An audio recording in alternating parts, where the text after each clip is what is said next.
Beautiful day, and it's perfect timing. As promised, I'm gonna check out this Gyroor or Gyroor, whatever you pronounce it, C3 e-bike. So I have it now for the last 4 days, and this is gonna be the first weekend that I'm gonna test it out and put it in its paces and see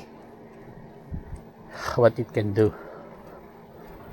And just a disclaimer, I'm gonna give the points of a cyclist and also those people that just gonna use it as an e-bike. So okay, ganun ang gagawin natin, alright? Para fair.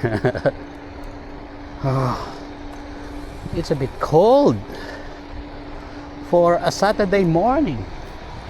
The time of filming, Saturday, and it's supposedly a spring, but lately here in Australia we are getting that summer vibes already, and we're only in October this time of filming.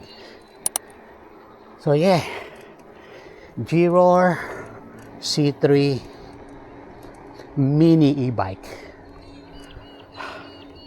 The reason I got this one is, first of all, unique. It's not your typical bike or e-bike, mountain bike, road bike. It looks different. And let's face it, it's a head turner. Some people, and it's a good conversation as well, you know, when you're in the cafe perhaps, or even riding it, because they look at it and you know, you're gonna get asked, what is it? I'm not gonna bore you with too much spec as well, because you can Google it anyway and, you know, see the spec, and I'll put it also in this video, yung basic information. Like, this bike has 3 settings. So right now I'm in the second setting, which is the e-bike. The e-bike setting is like a pedal assist. I think that's the right term, pedal assist.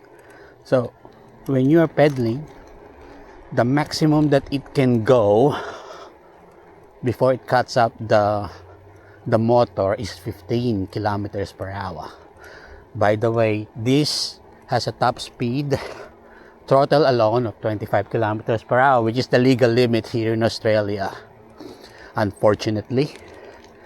And it's a 250 watts motor, which is the legal as well. I was thinking of getting something bigger, but then I realized that if something happened,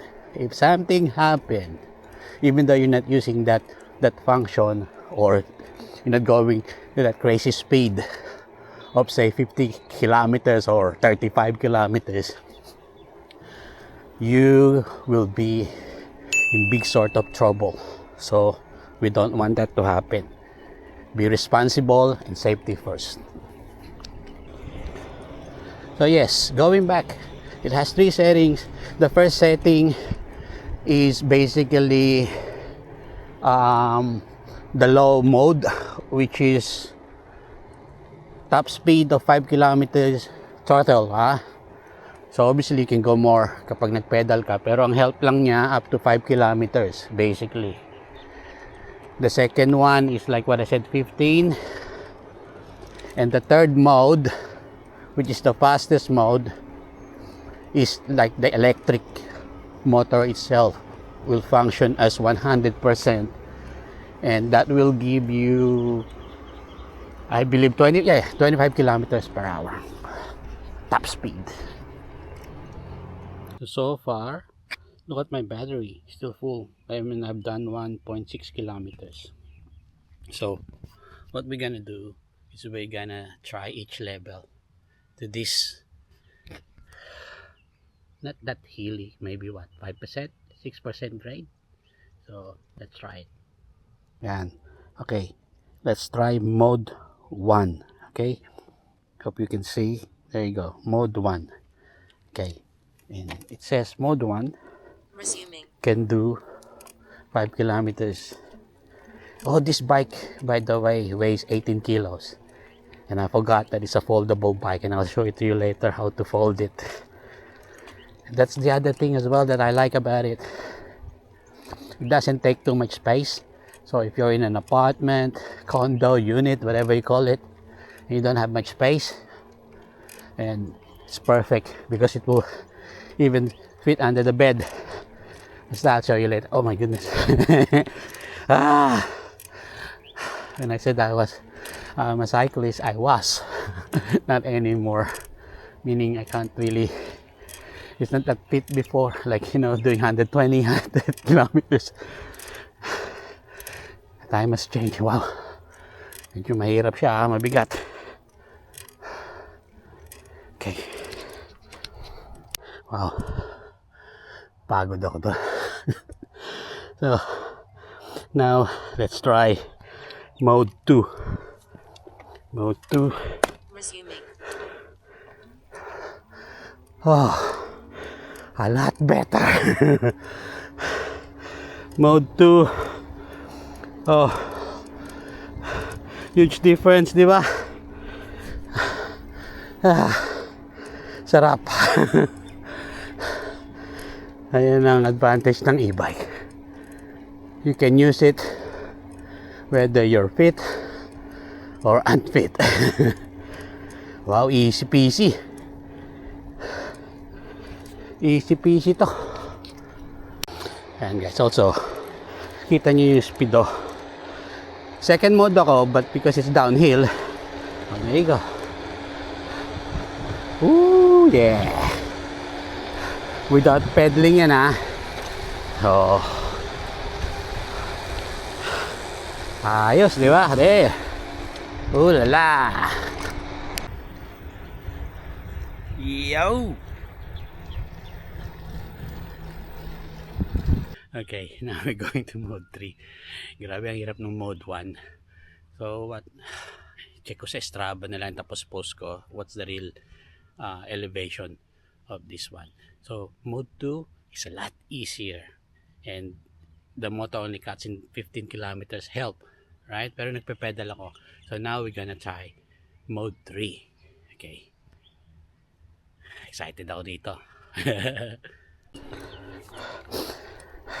Guys, ito mode 3 tayo sa same incline. Kita nyo, it's so quick to pick it up. Alright. And I'm not even using the throttle, right? It's all pedal power. Itong test natin including pedal power eh. Oh, ulala, no effort at all going this hill. Yeah baby, winner. Also guys, let's talk about range. The book says that it can do 30 to 40 kilometers in one full charge, but I believe that 30 to 40 kilometers you're using also pedal assist and also the motor, right? But if you're gonna do a lot of pedaling, I think you can get more than that, maybe 45, 50 kilometers, which is more than enough, diba? Like what I'm doing right now, you know, a lot of pedal assist, so I'm not just relying on the motor itself. Okay, I'm in mode 3 and just let's check the throttle. All right, oh yan, I'm not pedaling, and see the speed that it can do without pedaling. Hope you can see it guys. So it's nice, di ba? Ooh, no pedaling. And I still have 4 bars. Oh, battery life. Because like what I said, I'm using it not just pure electronic. So this time I'm testing it pure electronic. Oh, ayan. Oh, legal limit. And don't forget to wear your helmet all the time, proper shoes. Huwag kayong mag-sandals lang, it's dangerous. Okay? Safety first, and be responsible. So yes, okay siya. And I'm 5'7", So 170 cm. The book says it can do up to, if you're a 6-footer, no problem. You can adjust the seat post. I'll show you again later on yung ano niya, parts niya. Alright. I'm really surprised that the battery is really holding on. Kanina 4 bars, naging 5 bars. So nagpa-fluctuate siya. I think depending on, you know, how you use it talaga. So here, I'm pedaling.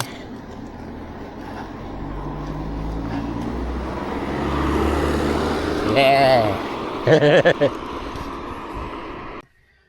That's the thing, like when I seat post, you can adjust, no problem.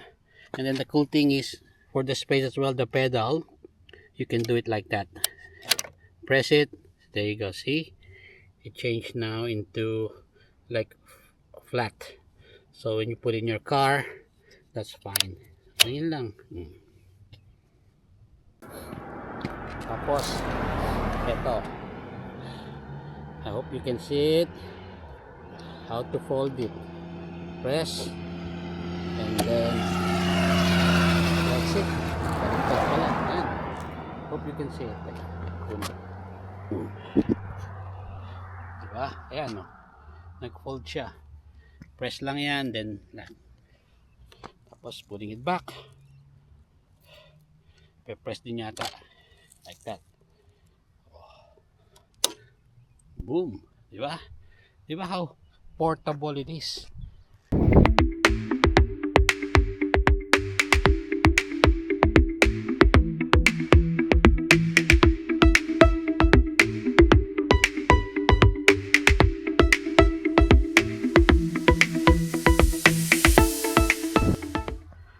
It's really a fun bike to have, and there you go. It's got a light there in front, and I tested it at night. It's great. And then at the back, and the cool thing about it, if you press the brake, oh, change siya. So safety first, di ba? All good.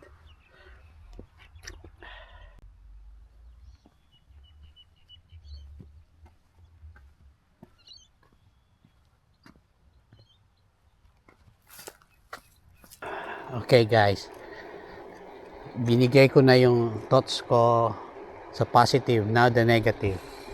Okay, the negative, yun nga, limited kasi 25 kilometers yung motor assist. Some e-bikes can go up to 50, but here in Australia, like what I said, there's no point, and you don't wanna, you know, get fined by the cops. So 25 lang kami rito eh. Second, it's got suspension only rear. So front, wala siyang suspension. So if you're gonna use it off-road, mafe-feel mo yung bumps, mga ganon. But, like what I said, if you're so used to cycling sa road, hindi mo naman ginagamit yung suspension doon. Di ba? So, feel good. And the third is, yun nga yung sabi nila sa book, because I haven't tested it yet, right? Full throttle, sana it can do more than 30, diba? Or 40, whatever. Para yun. But that's just my thoughts sa cons. But other than that, price wise as well, you know, ang ganda ng presyo, and also ang ganda sa health. So that's it. Yun ang aking thoughts.